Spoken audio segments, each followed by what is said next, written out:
Let's be honest, Croydon Roblox's GUI sucks. From there being way too many options, to extra menus having to pop up when you want to select another option, it's just a bit of a mess.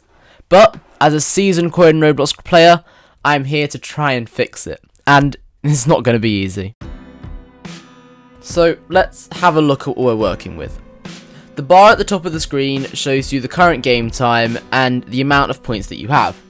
It also has some buttons such as the menu, settings, shops, achievement and the map. There's also a mini-map in the bottom left corner. The bottom right corner is what messes my mind up. It contains all of the bus actions, the speedometer and the destination information. I really want to be careful when I'm redesigning this. I don't want to have anything that's centered, I don't want to get rid of any information. The first thing that I want to make a change on is with the minimap. I want the minimap to be a little bit like Canterbury District and it to show the current route and directions that you need. I also wanted to show other buses that are around you. When you click on the minimap, it will come up as the full map that would have happened if you pressed the original map button on the top menu. This means that we can get rid of this button at the top. The next button we can remove from the top is the shop. This can just stay on the home page, we don't need it whilst driving a bus. I'm now going to have a bit more of a look at that top menu. I have two options at this point. I could either go Canterbury style and have the top bar all the way across the screen. Or we could go SCR minimalist style and have only a small bar with the crucial information at the top. Each of them have their own benefits.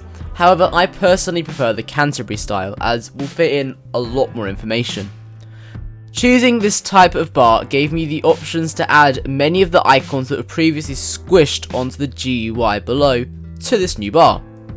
Another good thing about this is that at the top, meaning that it's out of the way.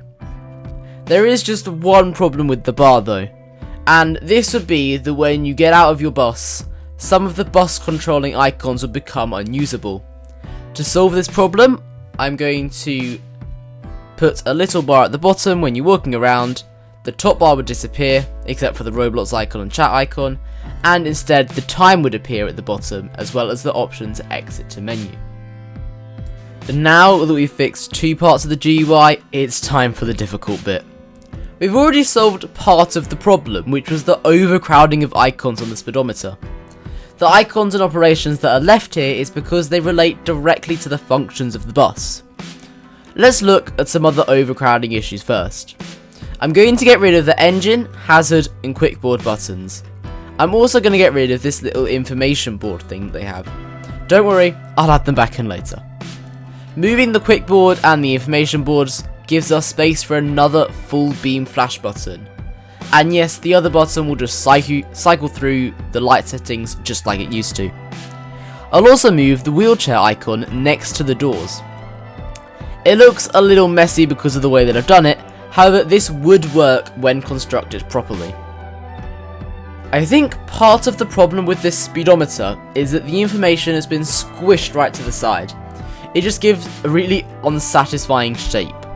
So I'll move this back into the centre, and I'll also add the hazard sign next to the indicator buttons.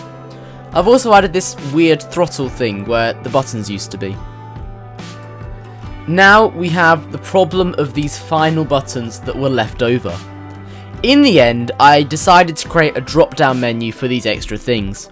I know it's not the most practical way of doing it, however I figured you wouldn't need to constantly touch these buttons like you will with some of the other buttons. Another thing that will help with this is obviously adding the keybinds for every button on the GUI, and I'll also add that to the little help button that's on the top bar.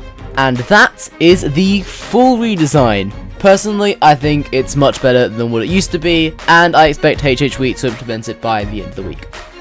Thanks for watching, make sure to subscribe, maybe join the Croydon crew if you're interested in exclusive videos, or early access videos, or sneak peeks. Thanks for watching, and I'll see you in the next video.